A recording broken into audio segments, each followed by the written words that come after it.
Сәлеметсіздер ме? Сәлеметсіздер. Қонақтарымызбен сәлемдесіп алайық. Сәлеметсіздер. Көңіл-күйлеріңіз қалай? Жақсы. Балалар, бүгін біз қазақ тілі сабағында өте ерекше, қызықты саяхат сабағы өтейін деп жатырмыз. Оң жақтағы қабырғаға қарайықшы. Көріп тұрсыңдар ма? Иә. Қазір 6-7 саяхат жасайтын боламыз. Бұл саяхатта біз түрлі ұлттық ойындарды ойнайтын боламыз. Және өте қызықты өтетін боламыз. Қазір көңіл-күйімізді қалыптастырып алу үшін ортаға шеңбер құрайықшы. Ал, және балалар. Ал, біздің саяхатымыз балалар, бірінші өздерін көріп тұрғандай қазақ ауылына болмақ. Қазақ ауылында біз балалар сақина тастамақ ойын ойнайтын боламыз. Екі алақандарыңды қосып отырыңдар. Бақытты бол, күліп жүр, ақылды бол, зерек бол, тәртіпті бол, мықты бол, білімді бол, әдемі бол, сыпайы бол, әдепті бол, еңбекқор бол, мықты бол, талапты бол, зейінді бол, ақылды бол. Ал сақиналарыңды тастадым, я? Енді балалар сақинаға қараймыз. Сақинада топтың аттары жазылыпты, көрдіңдер ме? Осы бойынша біз қазір топқа бірігетін боламыз. Кімде қандай сөз шықты, сол топқа барып отыратын болады. Бірінші зерек тобына барады, екінші топ зейін тобына барады, үшінші топ зияткер тобына барады. Жақсы. Ал сақина тастама ойын ойнап жатырсыздар? Енді балалар қолдарында әрқайсыларына сендерге өзін бағалауын беріп, өздеріңді бағалайтын, я? Ал бұл қандай ойын?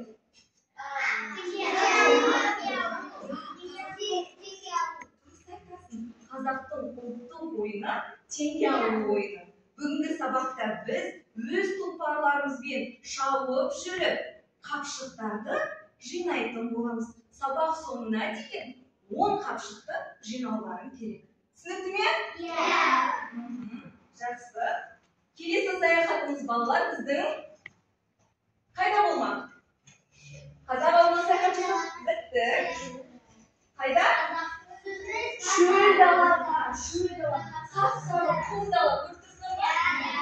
Шөл далаға саяхат жасайды. Шөл даланың бізге дайындаған тапсырмасы, яғни үй тапсырмасын еске түсіру, өткен сабақты еске түсіру. Ал бірінші топ кәмшат сөз таптарын атай қой.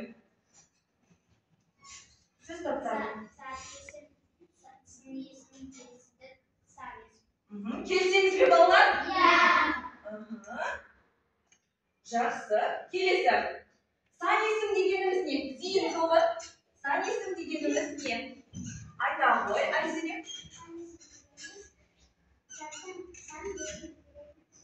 Сөз тап. Керемет. Келсеңіздер ме балалар? Дұрыс па жауабы? Айзере дұрыс айтты. Келесі бізге зияткер тобы. Сан есім дегеніміз не рас?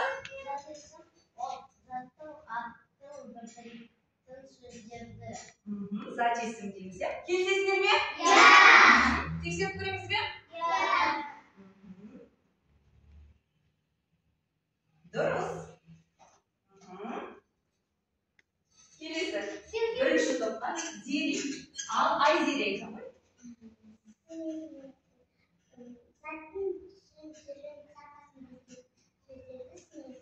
Керемет. Келсеңіз бе? Әне қолдар шапалақта отырамыз. Келесі. Зейін тобына құрамында сан есімі бар сөйлем айт. Құрамында сан есімі бар бір сөйлем айтамыз. Құрамында сөйлем. Айта ғой бар. Дұрыс. Мен екінші сыныпта оқимын. Сөйлемдегі сан есімді табайшы? Дұрыс па? Шапалақтаймыз. Керемет. Келесі зияткер тобына үй тапсырмасын оқы дейді. Үйде апай сендерге кітап оқулықтағы 31-ші жаттығуды берген болатын. Бұл топтан кім оқиды? Бәрі жазып кетіп Айбар оқысын, Мираш сені сөйлейсің ғой, иә? Айбар оқысын.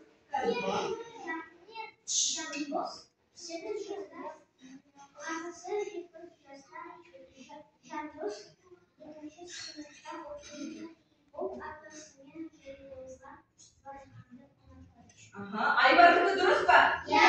Шапалақтаймыз. Керемет. Осымен балалар біздің шөлі далаға саяхатымыз аяқталды. Ал үй тапсырмасын түгел орындап дәптерлерге жазып бересіңдер. Ал тұлпарымызбен бірінші қапшықты ілеміз. Іле қойыңдар. Ілдік пе? Жақсы, керемет. Енді балалар, бүгін біз сендерге қазақ тілде сан есім деген тақырыпты өтеміз. Оқулықтан 112-ші бет, 128-ші сабақ. Аша қойыңдар. Дайын ба? Жақсы, балалар. Сабағымызды бастамас бұрын бірінші күн ретін жазып алайық. Ал өлеңді айтамыз. Дәптерімізді ашайық, қолға қалам алайық. Көлден қойып дәптерді әдемі етіп жазайық. Керемет. Ал дәптерлеріңді көлге қойыңдар. Тақтада тұр. Мамырдың 13-ші сынып жұмысы сан есім.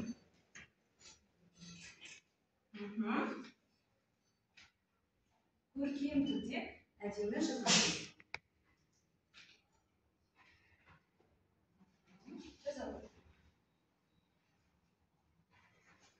Көлге қойыңдар. Шынтақтарын партаның үстінде тұрсын. Жазу ережесін сақтаймыз. Дәптер мен көздің арақашықтығы 30 сантиметр болсын.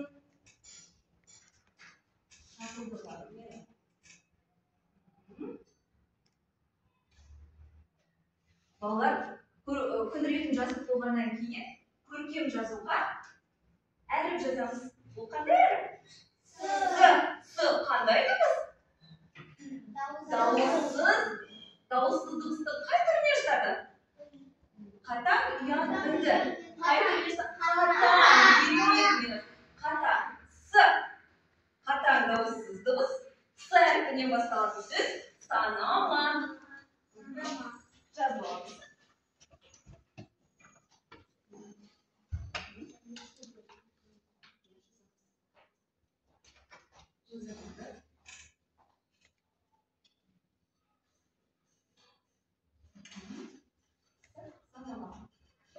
Санамақ дегенді балалар, бір жолға 2 немесе 3 рет жазуға болады. Түсінікпе? Санамақ деген сөзді бір жолға 2 немесе 3 рет жазса болады.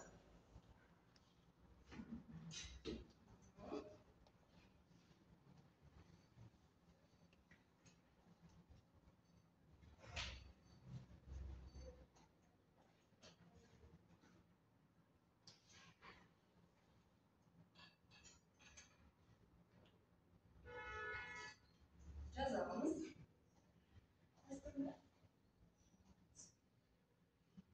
Жазған оқушы қаламын қойып, партаның үстіне қалам қойып, оқушы секілді отырады.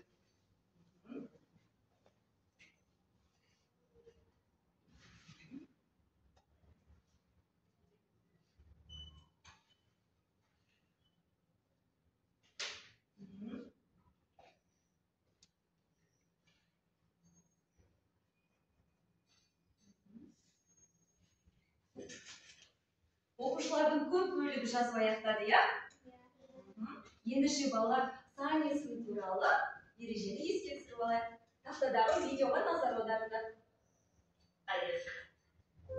Сан есім. Заттың санын, ретін білдіретін сөздерді сан есім деп атайды. Сан есімдерге қанша, неше, нешінші деген сұрақтар қойылады.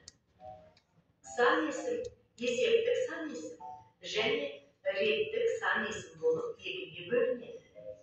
Есептік сан есім заттың нақты санын білдіреді.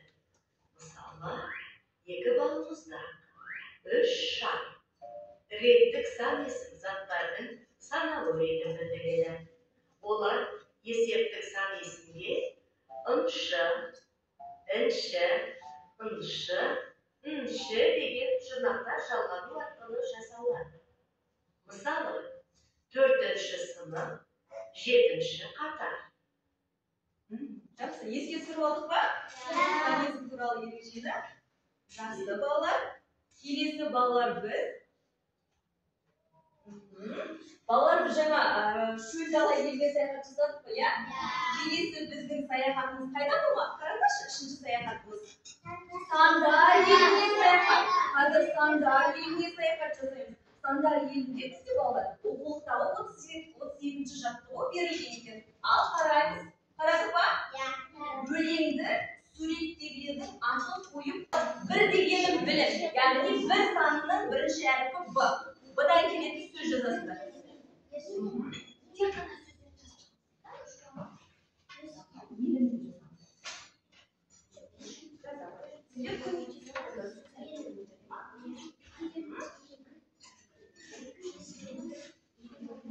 Тек қана сөздер жазасыздар. 3 дегенім деп жазбасам болады.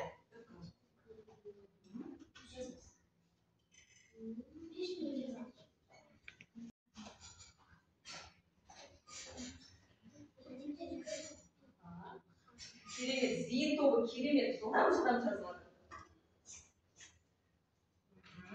Зерек тобы мен зияткер тобы бір дегелі жатыр. Қазір бір оқушы барлығын оқып береді. Оған да дайындалды.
Аяқтадыңдар ма?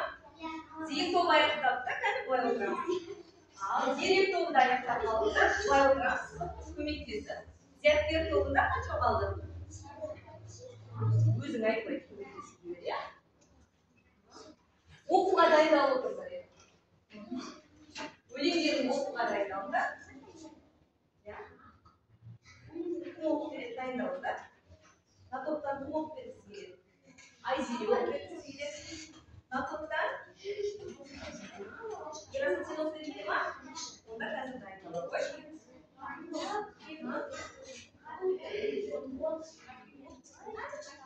Кім оқып береді? Көзайым жаңа оқып бермейді, иә? Бір дегенім білім, екі дегенім ерлік, иә? Жақсы. 3 топта бітті. Ал, тынышталамыз. Бірінші зерек тобы. Кім оқиды? Келемін. Зерек тобынан келеміз. Келесі на топтан Ерасыл келе ғой. На топтан Көзайым келе ғой. Балаларға қараңдар. Ал сендер тыңдаңдар. Бір дегенім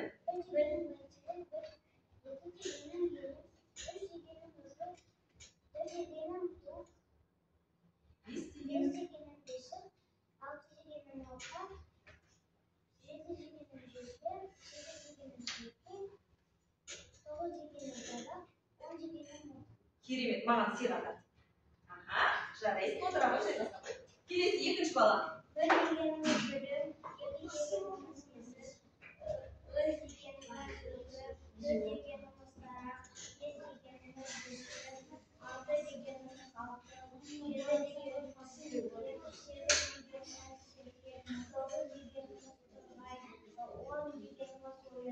Керемет, маған сыйға тарта ғой. Рахмет, отыра ғой. Келесі оқушы.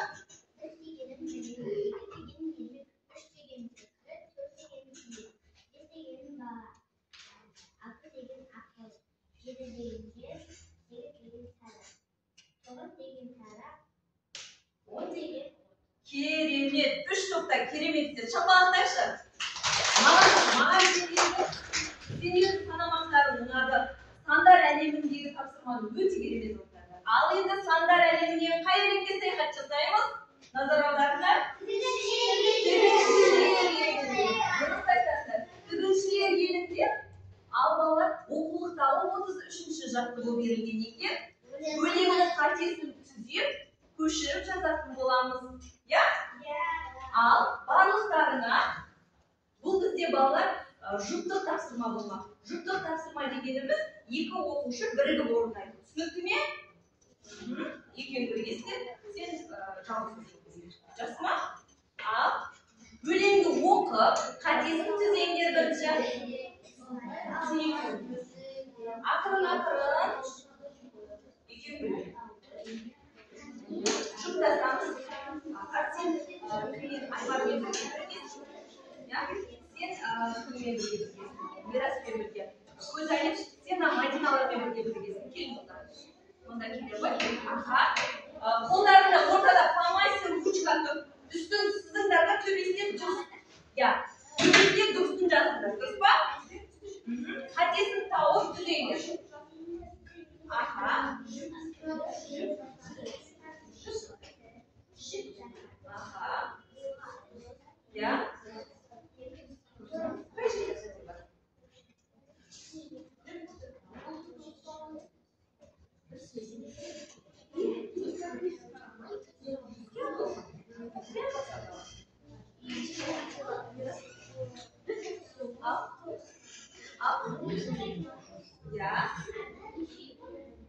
Жоқ, бір ғана қате бар.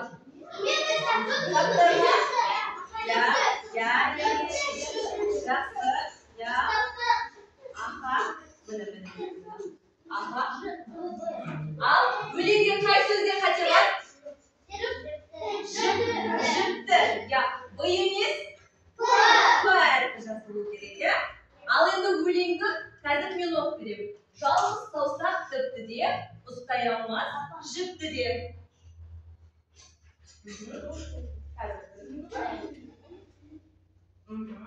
Жақсы. Екі саусақ бірікті, ине қолға ілікті. Мұзаффар Әлімбай. Өлеңнің авторы Мұзаффар Әлімбай. Ал тақтаға қараймыз. Мұзаффар Әлімбайдың суреті мұнда көрініп тұрма сіздерге? Енді балалар қарамен жазылған сөзді табыңдаршы. Жалғыз. Жалғыз деген сөздің мағынасын ұқайықшы.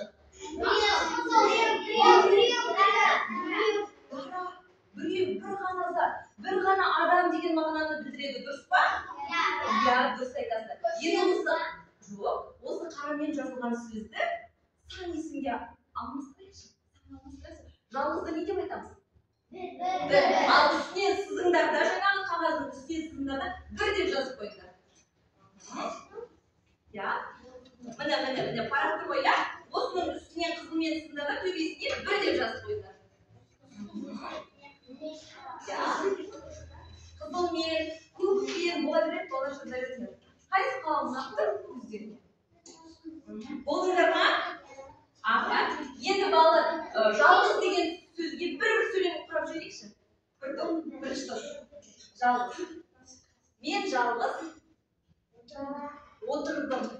Келесі? Мен жалғыз сыныптамын. Үшінші топ. Сөйлем құраймыз жалғыз деген.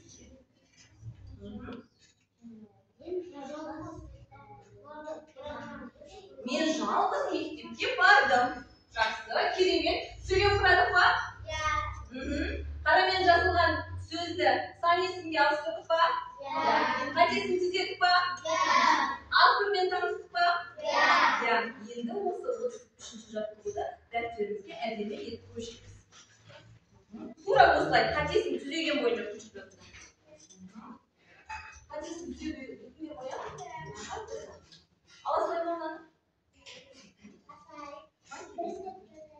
Бір деп жазамыз. Жалғыз демейсің. Бір деп сөзбен жазамыз. Бір деп сөзбен жазамыз, балалар.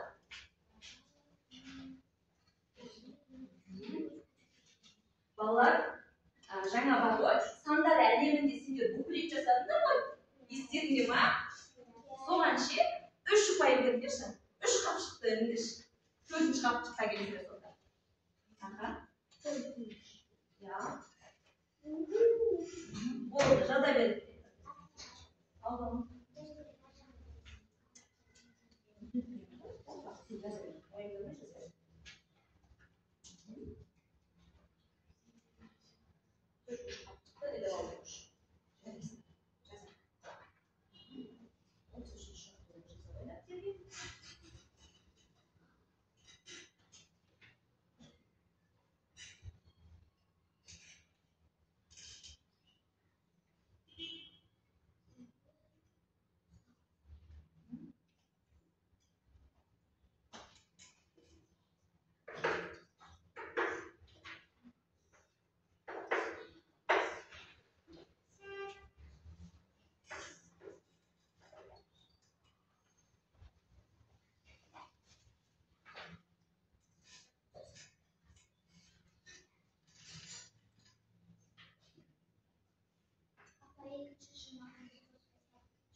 Екінші шумақты жазып қоямыз балалар. Бір жол тастап жазамыз. Өйткені ол өлең екі шумақтан тұрады. Ештеңе етпейді. Бір жол жазамыз. Әдемі жазамыз.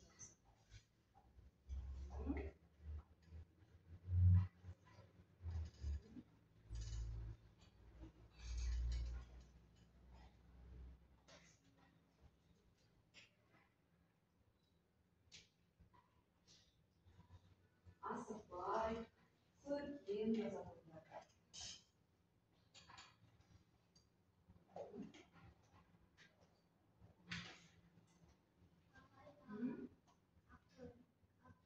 Авторына жазып қоямыз. Авторына жазып қоямыз.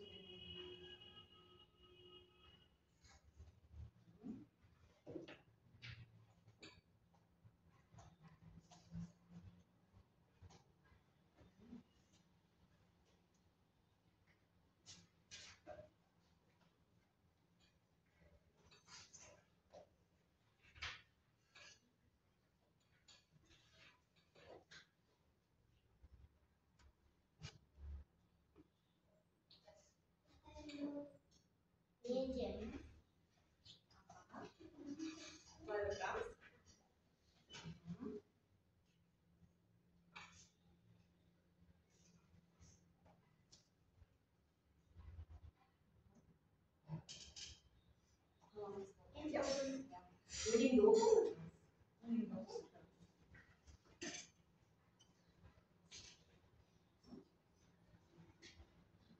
Жалғыз деген сөзді жалғыз санмен ауыстырдық. Ұмытып кетпеңдер. Я? Сіздерде.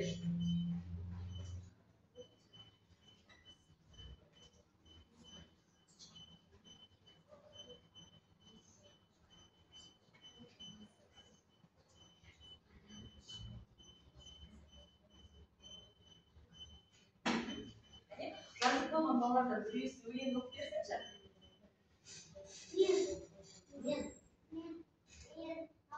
Айша оқысыншы. Сен санамақ болып бердің. Ал мен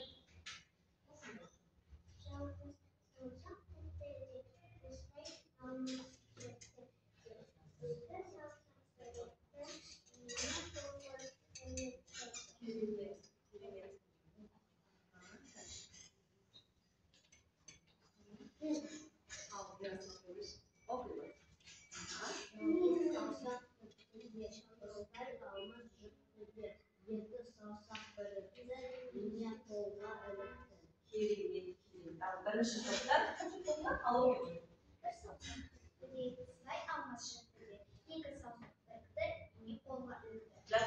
Балалар, енді осыны практика жүзінде іске асырып көрейікші. Кәне бір саусақты көрсетейікші.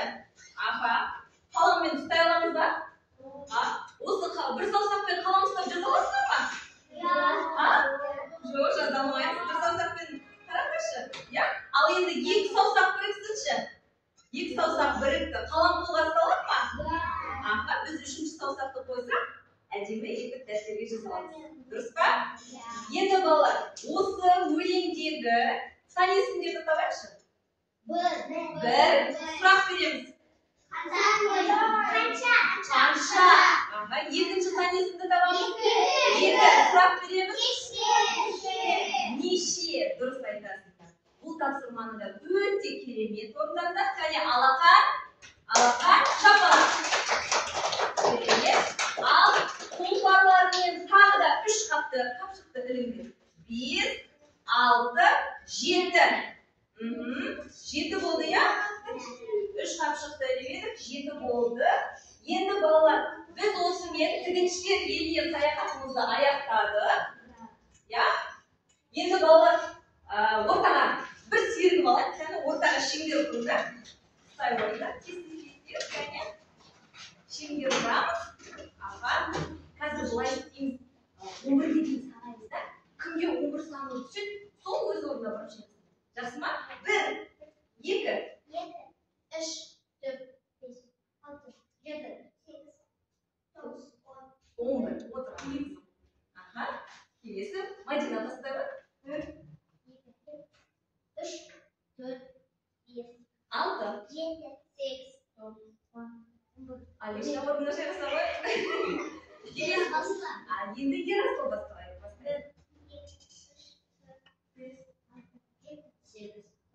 10. Мен 10. Айзере? Айзере орнына жайғаса ғой. Тағы бір рет ойнайды, я? Жақсы. Кәне қапшат баста. 1, 2, 3, 4, 5, 6, 7, 8. 11. Ал тағы бір рет ойнайды. Аха. Келесі. Айсара бастай ғой. 2. 3, 4, 5, 6, 7, 8, 10. Ол көз аяқ жайғаса ғой. Ал отырамыз жанымызға. Жақсы. Бір сергіп алдық па? Санап алдық па? Шатаспай бір санап алдық, да? Балалар, енді біз сандар әлемінен шығамыз. Жаңағы тігіншілер әлемінен шығамыз да қазақтың ұлттық ойындар әлеміне саяхат жасаймыз. Қазақтың қандай ұлттық ойындары білесіздер?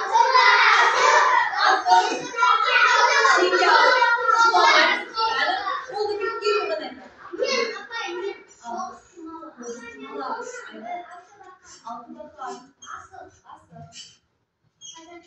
Қазақша күрес, керемет, бәрі біледі екендер ұлттық ойындар.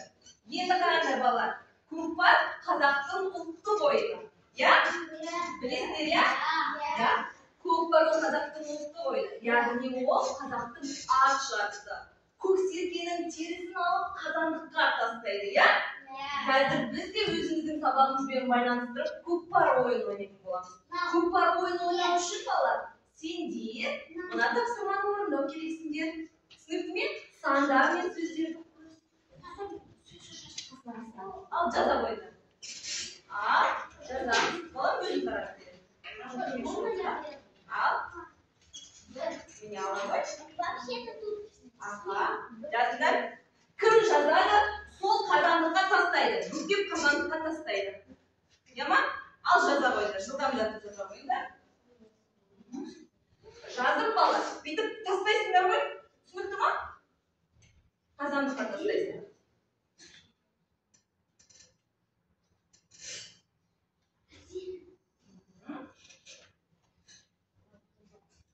Бірінші сөз қандай сөз?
Endi былай бұл мизам бүктеп берейін, иә?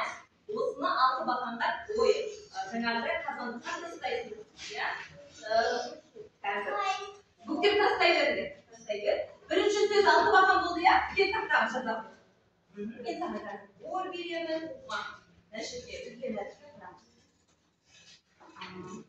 6 бақан деп жазамын. Анда тастанды. Бүктеп тастанды.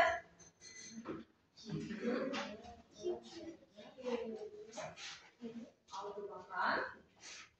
Бүктеп тастаймыз.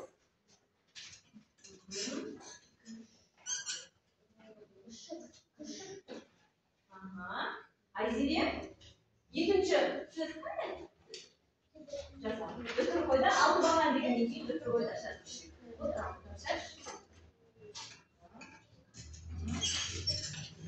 Үшінші сөз қандай сөз Айзере?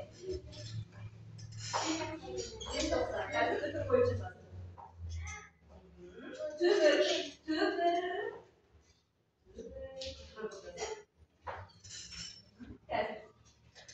Керемет қазандыққа тастаймыз.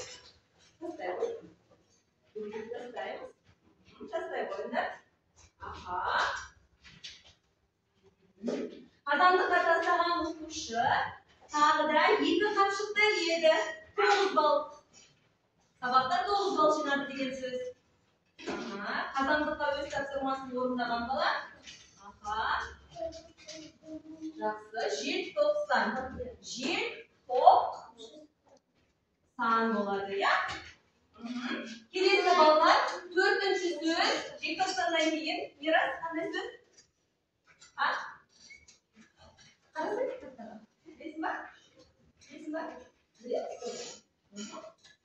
Қазір. Орнымызға отыра ғой.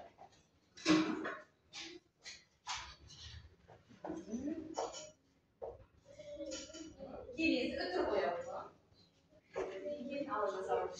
Ерасыдан кейін айба, күшік.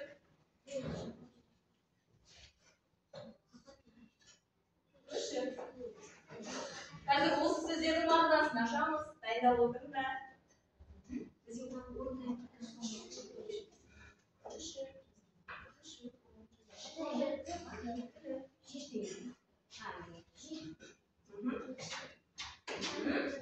Тоғызыншы қапшықты ілеміз. Кезекті. Қашқанға тегеші бізде. Мен. Мен жазайымшы. Қандай сөз? Күшік. Келе ғой. Келе ғой. Бекерді. Күшік.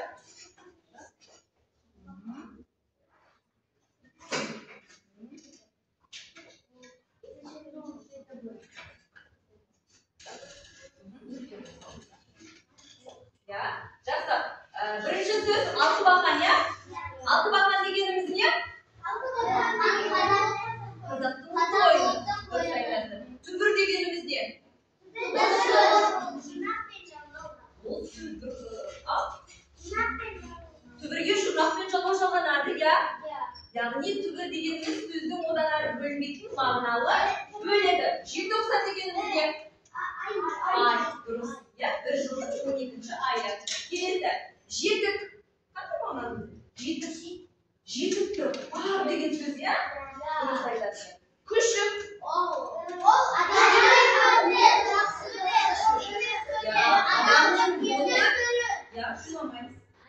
Адамның досы күттің баласы күшік. Дұрыс айтасың. Ең соңсы кекілік. Кекілік дегенім не? Кекілік деген сөз. Енді жарайды, ол да жануарлар бастап құста, иә, жануарлардан бір түрі. Жақсы, осымен ұлттық ойындар әлеміне керемет саяхат жасап бітті балалар. Аха.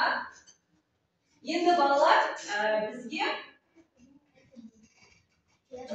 сабағымызды бекітеміз. Аха. Жақсы, тақтаға назар аударамыз. Ал, 3 топқа сұрақ. Сан есім қандай сұрақтарға жауап береді? Ал, айта. Қанша? Айта. Ал аружан айтсыншы. Тексереміз. Дұрыс па?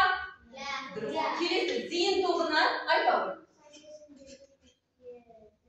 Сән есімді көрсетеді. Күтеміз ойлана. 5 кітап белсенді. Қайсы сан? Ал. Сан қайсы? Көріп тұрған ба? 5. Дұрыс. Тексереміз. Ал дұрыс ал енді. Әркімді жауап береді. Сәттер тобы. Мадина.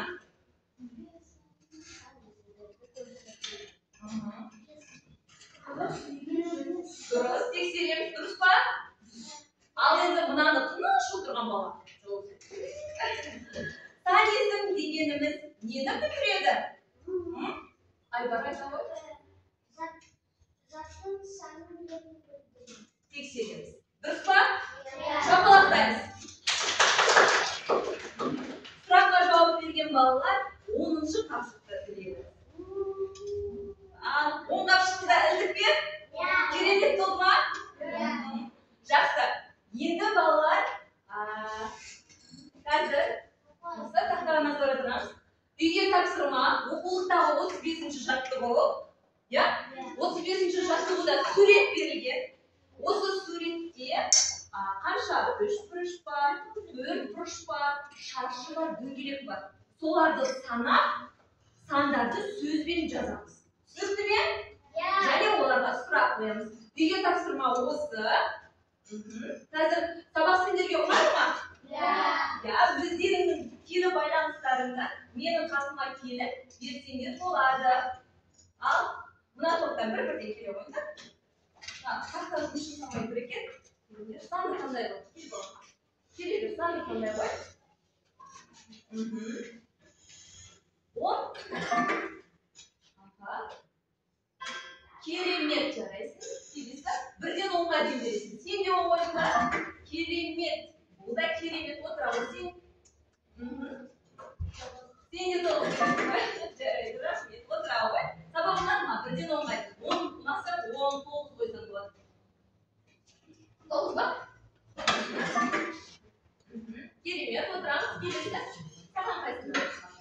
10 ба? Керемет. Екінші топ, жиын тобы келіңдер. Өз бағаларыңды беріп кетіңдер маған. 10. Ой, керемет. Сабақ ұнады ма?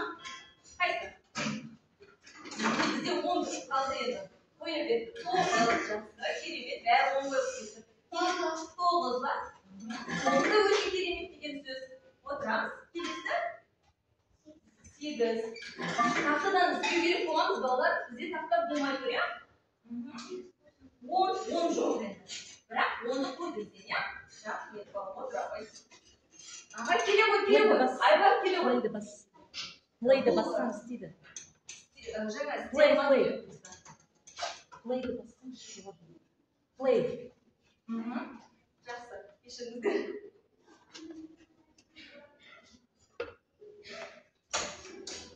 Жақсы, келесі үшінші топ келе береміз. Сендер. Сендер де бір ауыздан беріп береді. 9-10 жоқ болып тұр бізде. Қайта болды бұл сендер. Қайсы? 10. Келесі. Саған? 8 ба? Ой, керемет, рахмет. Келесі. 10. Керемет саған? 9.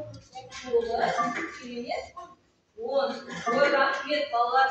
Бағаларыңа рахмет. Ал барлықтары енді теңгелері қаншаға шықты енді жинаңдар, қараңдаршы. 10 ба? Керемет, ұнады ма? Өздеріңе көңілдерің тола ма? Керемет, барлықтарың өте жақсы бағаларыңдар балалар. Енді балалар, менің сендерге сыйым бар. Мұғалімдік сыйым бар. Менің қолымда балалар қанша теңге тұр? 100 теңге. 100 теңге туралы кім мақал мәтел біледі? Ал айта ғой. 100 теңгең болғанша 100 досың болсын. 100 ол қай сақтарын аштады? Сан есі. Дұрыс айтасыздар. Сабаққа өте керемет қатысқан оқушыларға 100 теңге бердім. 100 теңгелерің де болсын. 100 достарың да болсын. Жақсы ма? Өте керемет 100 теңгелері және 100 достарың болсын. Ұнады ма сіздерге? Сыйлық. 100 теңге деген білесіздер ғой, сан есім, Алла ғой. Балалар, керемет. Міне, сабаққа өте ана досыңа бере ғой қасындағы достарына бере ғой. Аха. Апайлар, сіздерге қатысқандарыңызға рахмет. 100 теңгелеріңізде 100 достарыңызда болсын. Бұл сабаққа қатыстырып алған санесін ғой. 100 деген санесін. Жақсы. Осымен балалар, біздің сабағымыз аяқталып қалды. Өз мәресіне жетті. Біз саяхатымызды аяқтадық. Үйде балалар қандай әлемге саяхат жасайтындар? Пішіндер еліне. Дұрыс айтасыздар. Пішіндер еліне саяхат жасайсыңдар. Пішіндер еліндегі тапсырма сіздерге түсінікті болды ма? Я, сабақ ұнаса алақан. Шапалақ. Рахмет, сабақ өте керемет болды балалар. Апай қоңырау соғылды 25 минут. Керемет. Балалар